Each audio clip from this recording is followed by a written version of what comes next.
You just got home. 90 minutes, 3 people you actually like. A perfectly fine work, happy hour, the kind that ended at a perfectly reasonable hour. And now you're on the couch, fully clothed, coat half off, phone face down because you cannot bear another notification, even from someone you love. You feel like you ran a marathon, because you did, just not the kind anyone can see. And here's the strange part. You actually liked the people. The conversation was not even bad. So why does this happen every single time after the events that should have been the easiest? Before we go anywhere else, I want to say this clearly. You are not antisocial. You are not broken. You are not too sensitive, too serious, or too much. And what you are feeling right now on that couch is not a flaw in your wiring. It is one of the most consistent and well-documented experiences in modern psychology. And almost nobody explains it correctly. They tell you that you are an introvert. They tell you that you need to recharge. They tell you to schedule alone time and use the right apps. And none of that is wrong, exactly. It is just incomplete. Because what is happening to you on that couch is not just energy depletion. It is something more specific. And once you understand what it actually is, the shame around it dissolves. And so does the apologizing. So tonight, I am not going to tell you to fix yourself. I am going to tell you what is actually happening and why it might be the most underrated form of intelligence you have. There is research from a psychologist named Elaine Aron that names what is happening to you. She calls it depth of processing. And here is the simple version. About 15 to 20% of the population, across cultures, across genders, across animal species even, is born with a nervous system that processes incoming information more deeply by default. Not better, not worse, just deeper. When you walk into a room, this kind of brain notices things other brains do not. Tone shifts, small inconsistencies, the thing the speaker is not saying, the discomfort under the joke, the energy between 2 people across the table. All of it is being absorbed and processed in real time while you are also trying to nod and laugh and remember what someone's husband does for a living. That is not anxiety. That is not overthinking. That is your brain doing exactly what it was built to do. Taking in significantly more data per minute of conversation than the person across from you is taking in. And that data has a cost. Each piece of it costs energy to process. So when you sit through 90 minutes of light social conversation, your brain does not get to be light. It is still measuring, still noticing, still reading every micro expression at the table. By the time you walk to your car, you have processed 3 hours of psychological content in 90 minutes of clock time. That is why you are exhausted, not because you cannot handle people, but because your brain refuses to stop reading the room, even when the room does not ask to be read. Here is the part that defies most people's intuition. Deep conversations, the kind that go for 2 or 3 hours about something real, do not exhaust you the same way 90 minutes of small talk does. That sounds backwards. Surely longer should be more tiring. Surely deeper should be heavier. But ask anyone with this kind of brain and they will tell you the same thing. 3 hours with one person they trust, talking about something that matters, leaves them more energized than 30 minutes of light conversation with a group of acquaintances. And the reason is simple once you see it.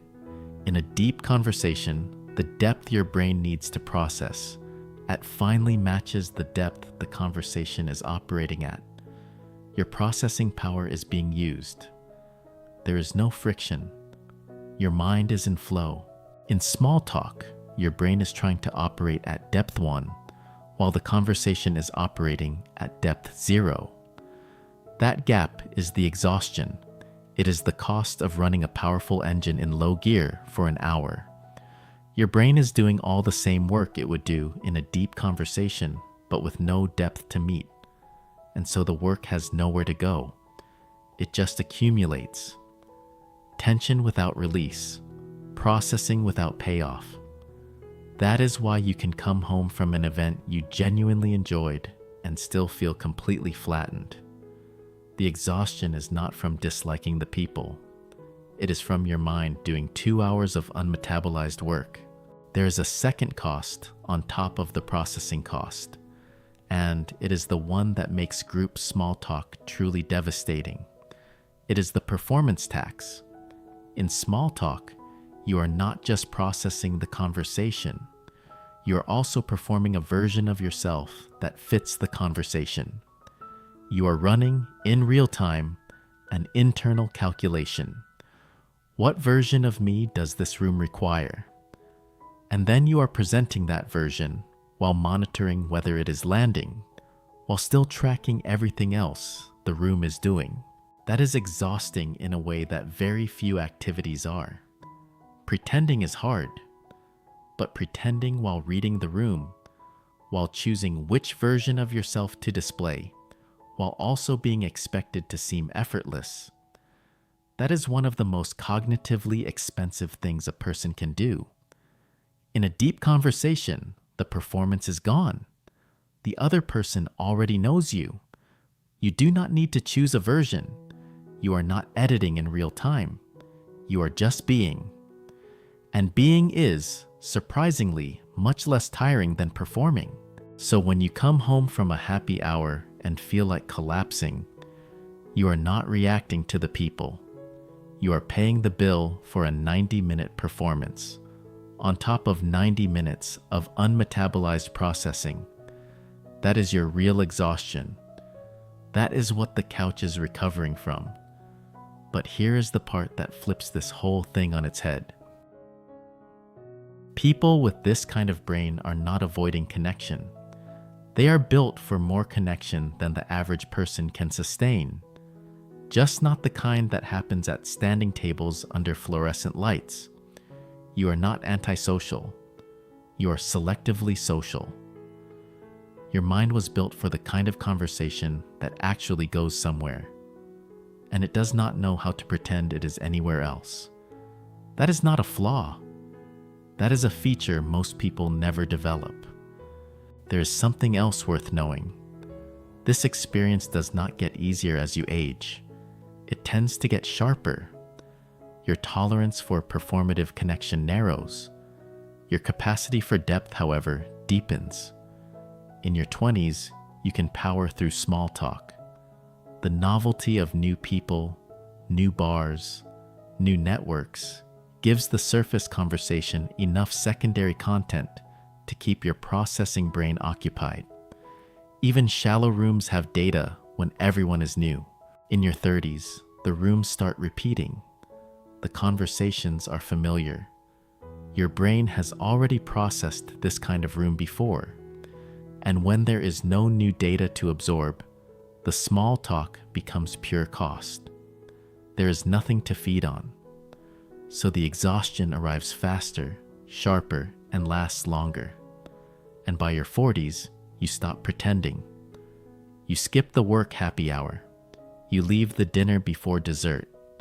You start saying no to invitations that would have once felt obligatory.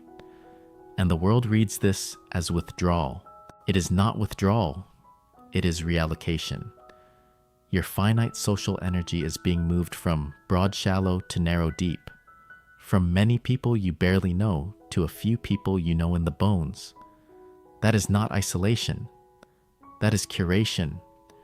The fewer rooms you choose to be in, the more present you can be in each one. The more present you are, the more depth becomes possible. And depth, for this kind of brain, is the only social configuration that actually feeds. Something else changes as you live with this. The way you understand the exhaustion shifts. In your early life, you thought it was a flaw. You watched everyone else seem to glide through parties, networking events, group dinners, and you wondered what was wrong with you. You blamed yourself. You tried to be different. You tried to want the things they seemed to want. In your 30s, you started to suspect it was not a flaw, but you still felt apologetic about it. You said yes too often. You forced yourself into rooms because you thought avoiding them made you difficult. And then, in your 40s or 50s, the apology disappears. You stop explaining why you do not want to come. You stop justifying why you need to leave early. You stop describing yourself as an introvert as if it required defending. You just live the life your nervous system was actually built for, and let other people make of it what they will. That is not bitterness. That is not isolation. That is a person who has finally stopped asking permission to live in the way that does not deplete them. And the friendships that survive that shift are not fewer. They are deeper. The people who stay are the ones who can meet you at the depth you actually live at. And that, more than any number of contacts in your phone, is what makes a life rich. Here's one more thing worth understanding about the exhaustion: the collapse on the couch, the need to be alone for hours after, the way your phone feels heavier than it should. None of that is just depletion. It is also regulation. Your nervous system, after spending 2 hours processing data without metabolizing it, needs to digest what it absorbed. The silence after a social event is not a luxury. It is digestion. Your mind is going back through every micro-expression, every undertone, every shift in the room, and finally finishing what it could not finish in real time. That is why a bath helps. That is why music helps. That is why being alone in silence is not avoidance. It is the closing of the file. Your mind needed time to put away what it picked up. Once you understand that, the recovery time stops feeling like a defect. It starts feeling like maintenance, the kind of maintenance any sophisticated machine needs to keep running. And it does run. It runs beautifully. It just runs in a different mode than the average mind, and it requires different fuel. Less crowd, more depth, less brunch, more long conversation, less small, more true.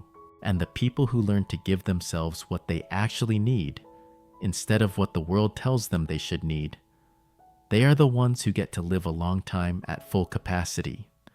Not depleted, not always recovering, just quietly, deeply, sustainably alive.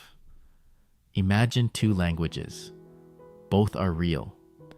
Both are valuable.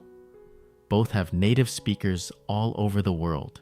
One language is small talk. It is functional. It greases social wheels. It signals safety, friendliness, willingness to coexist. It is the language of weather, weekend plans, how was the drive? It works beautifully for what it is meant to do. The other language is depth. It is what people speak when they are saying what they actually mean. It is the language of grief, of joy, of the question you have been carrying for 10 years and never told anyone. It is slower. It does not greet. It arrives. It is not for crowds. It is not even for groups most of the time. It is for 2. Most people speak both languages, switching between them based on the room. But people with a depth of processing brain are not switching effortlessly. The depth language is their first language. Small talk is the second, and being forced to live in the second language for hours at a time is the same exhaustion any traveler knows. The bone-deep tired of speaking all day in a language that is not your native one.